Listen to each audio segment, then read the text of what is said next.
Monsieur le vice-gouverneur de la province du Kasaï oriental, Mesdames et Messieurs les membres du gouvernement provincial, Mesdames et Messieurs les membres du comité provincial de sécurité, Mesdames et Messieurs les membres du cabinet du gouverneur de province, Mesdames, Messieurs les chefs de division provinciale de l'administration publique, Mesdames et Messieurs les directeurs provinciaux des entreprises et sociétés étatiques et para-étatiques, Mesdames, Messieurs les corps de la territoriale urbaine et rurale, Mesdames et Messieurs, agents de fonctionnaires de l'État de la province du Kasaï oriental, Mesdames et Messieurs, à vos titres et qualités respectifs, distingués invités.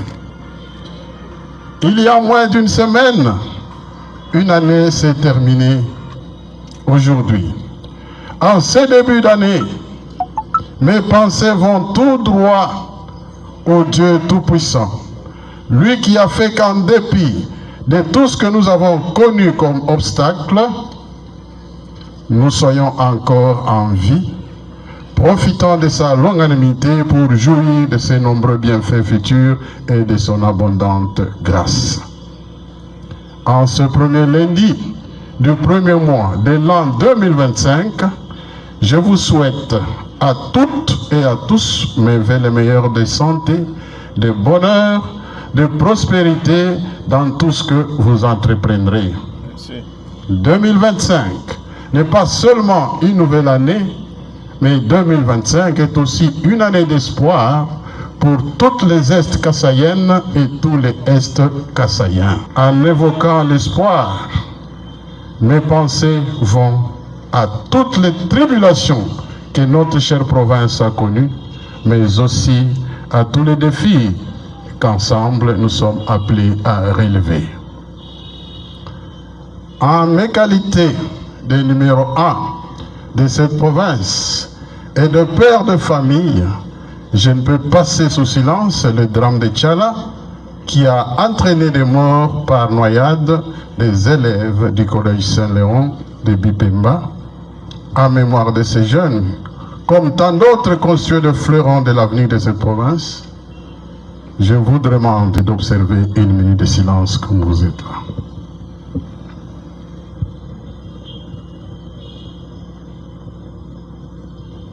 Merci. Mesdames et messieurs, comme vous le savez tous, les défis auxquels notre province doit faire face sont de plusieurs ordres. Dans certaines parties de notre province, la sécurité des personnes et de leurs biens est mise à mal, laissant impunément libre cours aux tueries injustifiées et aux extorsions inexpliquées de biens de paisibles citoyens. Mais là, c'est la misère alimentée par l'exode urbain et l'absence d'emploi qui bat son plein, qui envoie nos enfants et de nombreux pères de famille sur la route de la honte, parcourant des milliers de kilomètres sans savoir où ils vont, et dès qu'ils se croient arrivés à destination, ils n'éprouvent que mépris et injures parce que pour des raisons obscures, on ne veut pas d'eux. Pourtant, il n'y a pas très longtemps, le Kasaï oriental était l'un des poumons économiques de notre pays et l'une des rares provinces où les ménages ne manquent de rien. Le Kasaï oriental étant par ailleurs un legs commun que nous devons à tout prix préserver pour être transmis de génération en génération des dirigeants plus aptes à mieux faire, mon gouvernement n'attend rien négliger en vue de s'assumer et d'assurer des lendemains meilleurs à notre population inlassablement réduite au vagabondage. Grâce au budget que les honorables députés provinciaux ont mis dernièrement à notre disposition, nous pouvons dire que juguler tous ces maux est possible. Et pouvons-nous annoncer avec pompe ce qui suit. 1. Grâce au dévouement et aux équipements nouvellement acquis et au professionnalisme de notre police nationale, tout sera mis en œuvre en vue de réduire au maximum le banditisme urbain et de prévenir certains conflits, dont ceux répétitifs de Katanda, qui, pas plus tard qu'à la veille de la fête de Noël et de Nouvel An, ont endeuillé certaines familles et envoyé dans les hôpitaux tant de blessés graves. Aux tireurs de ficelles de ces conflits entre peuples frères, je promets l'application de la loi dans toute sa rigueur. Merci. Quant au banditisme urbain, j'invite les chefs de rue, les chefs de cellules, ceux de quartier et les bourgmestres de communes à me prêter main forte en dénonçant sans réserve et sans peur tous les inciviques qui pullulent dans notre entourage pour leur mise rapide hors d'état de nuire. Chers compatriotes, vous êtes parmi les responsables que je viens de citer. Et vous ne voulez pas faire correctement votre travail, vous serez traités de complices et sanctionnés à cause de votre incompétence. 2. Sur le plan économique, je suivrai personnellement les travaux de construction de routes ainsi que ceux de la cimenterie de Katanda, dont j'ai reçu déjà toutes les assurances pour leur bonne fin.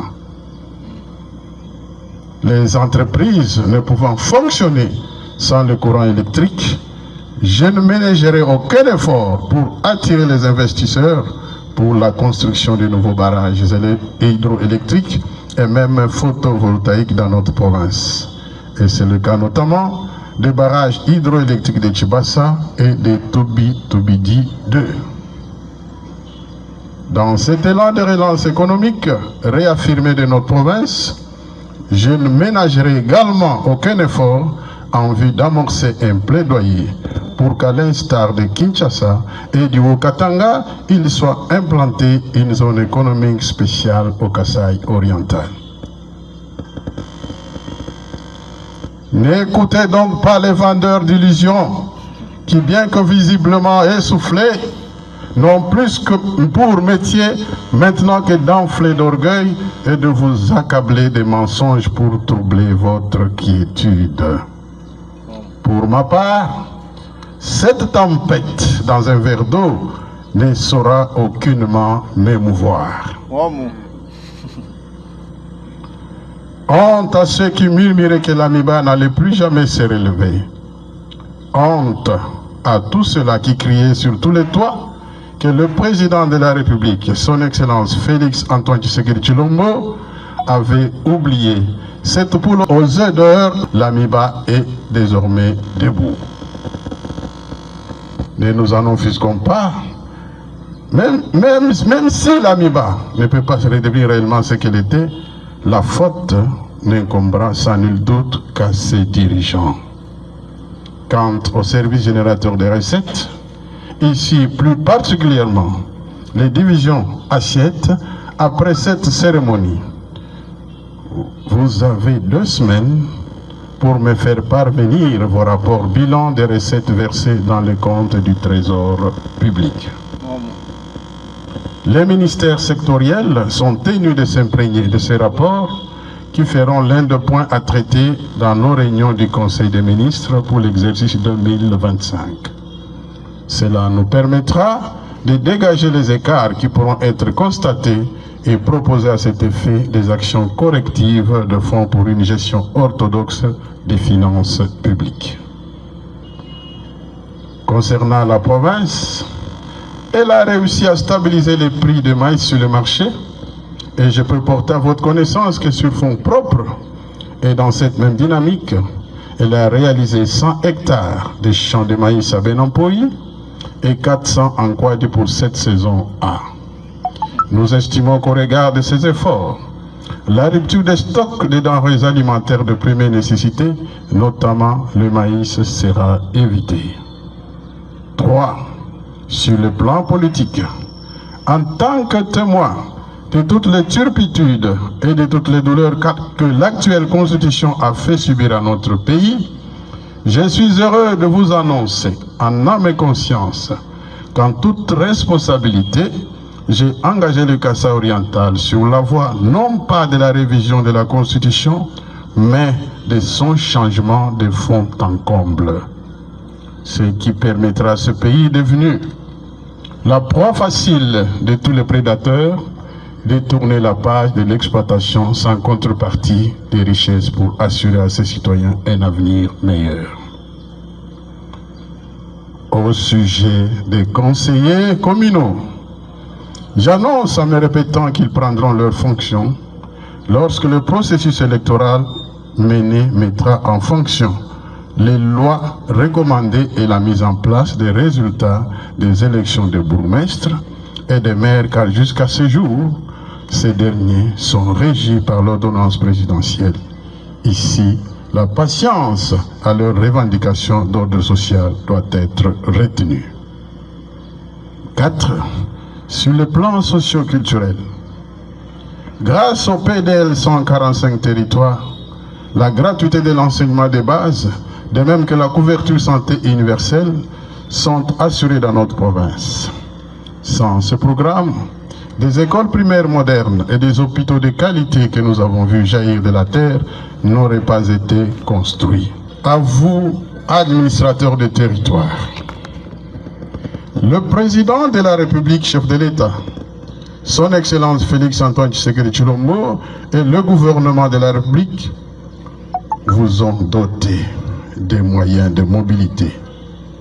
Chacun dans son territoire, c'est là pour vous rendre compte de vos problèmes et difficultés ayant trait à vos entités respectives et non pour vos itinérances mercantiles et privées.